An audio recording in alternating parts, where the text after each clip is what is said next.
महाराष्ट्र की सियासत में हो गया है सबसे बड़ा फेरबदल। महाराष्ट्र की सियासत में आखिरकार क्यों हलचल मचनी शुरू हो गई है? आखिरकार महाराष्ट्र में होने क्या वाला है और महाराष्ट्र में आखिरकार छगन भुजबल की एंट्री क्या बड़ा इशारा करती है? वैसे तो ये कोई नई बात नहीं है कि जब से महाराष्ट्र में नई सरकार बनी है, यानी कि जब से ये फडणवीस की सरकार बनी है, उसके बाद से हम देख ही रहे हैं कि महाराष्ट्र में लगातार कुछ ना कुछ बड़ा होता नजर आ रहा है। महाराष्ट्र में कुछ ना कुछ बड़े बदलाव भी देखने को मिल रहे हैं और ऐसे में अब जो खबर मैं अपने दर्शकों को बताने वाला हूं उसको जरा ध्यान से सुनिएगा। महाराष्ट्र के मंत्रिमंडल में वरिष्ठ नेता छगन भुजबल की वापसी हुई है। याद है, ये वही छगन भुजबल हैं जिन्होंने एक वक्त में कहा था कि मैं विधायक लेकर चले जाऊंगा। ये वही छगन भुजबल हैं जो अजीत पवार से नाराज थे क्योंकि इन्हें मंत्रिमंडल के अंदर उस वक्त शामिल नहीं किया गया था। ये वही छगन भुजबल हैं जो ये कह रहे थे कि अजीत पवार ने उनके साथ धोखा किया है। आखिरकार इतने वक्त के बाद छगन भुजबल की यहाँ पर जो एंट्री होती है, ये एंट्री क्या ये बताती है कि छगन भुजबल को लाना एक बड़ी मजबूरी कहीं ना कहीं बन गई थी, या छगन भुजबल के आगे अजीत पवार ने अपने घुटने टेके हैं? दरअसल धनंजय मुंडे के इस्तीफे के बाद यह नियुक्ति हुई है। धनंजय मुंडे, जिन पर कुछ मामले अभी चल भी रहे थे, उनका इस्तीफा हुआ और इस्तीफे के बाद में यहाँ छगन भुजबल की एंट्री हुई है। छगन भुजबल जो कि ओबीसी के एक बड़े चेहरे माने जाते हैं, ओबीसी के बड़े नेता हैं और ओबीसी वोट बैंक में छगन भुजबल की बड़ी भूमिका भी रही है। लेकिन अपने दर्शकों को थोड़ा विस्तार से बताते हैं कि आखिरकार छगन भुजबल की जो एंट्री हुई है उसके आखिरकार क्या सियासी मायने हैं और छगन भुजबल की एंट्री से क्या महाराष्ट्र की सियासत में वाकई सबसे बड़ा फेरबदल होता यहाँ नजर आया है। महाराष्ट्र कैबिनेट में फिर से एक बार एनसीपी के वरिष्ठ नेता छगन भुजबल की वापसी हो गई है। भुजबल को राजभवन में गवर्नर सीपी राधाकृष्णन ने मंत्री पद की शपथ दिलाई। भुजबल नासिक जिले के येवला से विधायक हैं और महाराष्ट्र के बड़े ओबीसी चेहरे माने जाते हैं। महाराष्ट्र में 5 महीने पहले फडणवीस की अगुवाई में महायुति की सरकार बनी तो भुजबल को कैबिनेट में शामिल नहीं किया गया था, जिसके बाद से नाराज चल रहे थे।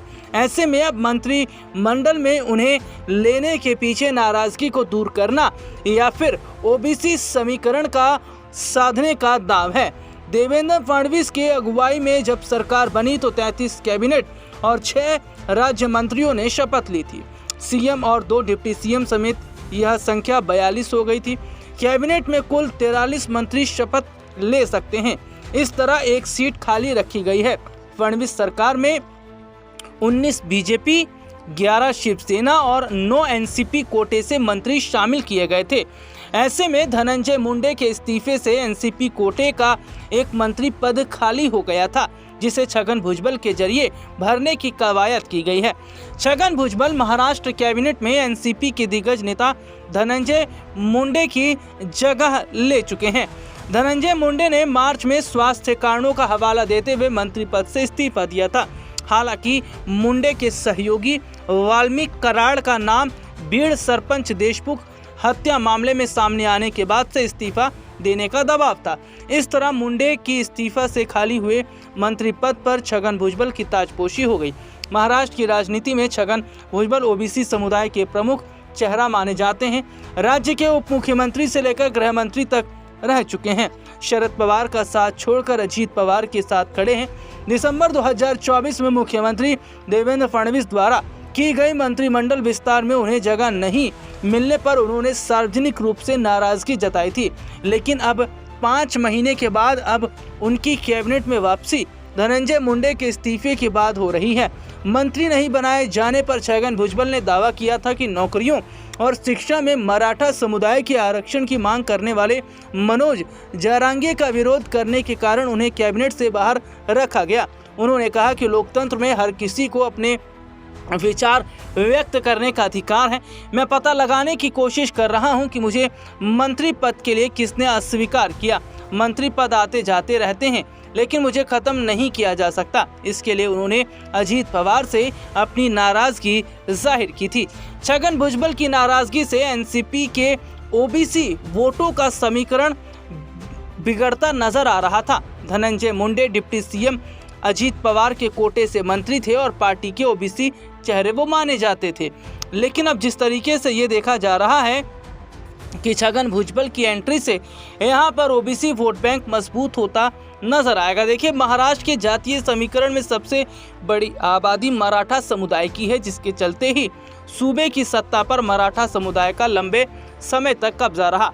सूबे में करीब 28% मराठा आबादी है, तो दलित 12% और मुस्लिम 12%। महाराष्ट्र में 8% आदिवासी और ओबीसी की आबादी 38% के बीच है और अलग अलग जातियों में बटी हुई है। ब्राह्मण और अन्य समुदाय की आबादी 8% है। ओबीसी में मुस्लिम ओबीसी जातियां भी शामिल हैं।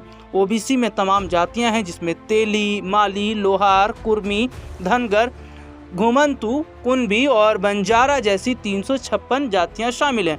इसी तरह दलित जातियां महार और गैर महार के बीच बटी हुई हैं।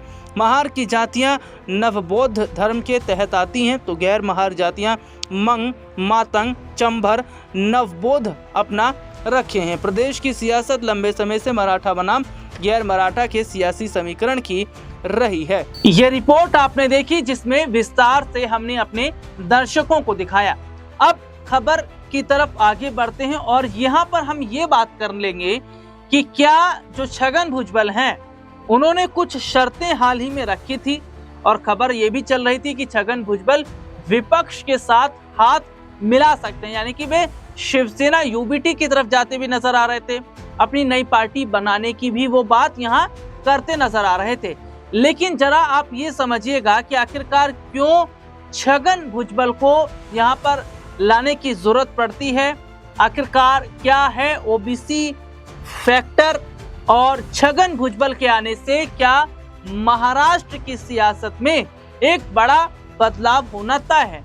दरअसल यहाँ हम अपने दर्शकों को बता दें कि जो मौजूदा समय के हालात थे, वो मौजूदा समय के हालात ये बता रहे थे कि महाराष्ट्र में सब कुछ ठीक नहीं चल रहा है, क्योंकि जिस तरीके से एकनाथ शिंदे लगातार, अगर हम बात करें तो देवेंद्र फडणवीस से नाराज देखे जा रहे हैं, तो वहीं दूसरी तरफ हम देखते हैं कि अजीत पवार की भी नाराजगी देवेंद्र फडणवीस के साथ बनी है। और यहाँ पर कहीं ना कहीं अगर स्थितियों को समझा जाए तो ये देखा जा रहा है कि बीजेपी नहीं चाहती कि अजीत पवार और शिंदे उनसे अलग हों, और दूसरी तरफ वो वोट बैंक पर भी नजर बनाई है। लेकिन यहाँ पर एक चीज को देखिएगा कि छगन भुजबल की अगर मंत्रिमंडल में वापसी हुई है, तो क्या छगन भुजबल का जाना ये बहुत बड़ा नुकसान था कैबिनेट के लिए, और क्या धनंजय मुंडे के इस्तीफे के बाद में अगर छगन भुजबल को यहाँ पर लाया गया है, तो क्या ये बहुत सोच समझ कर किया गया है।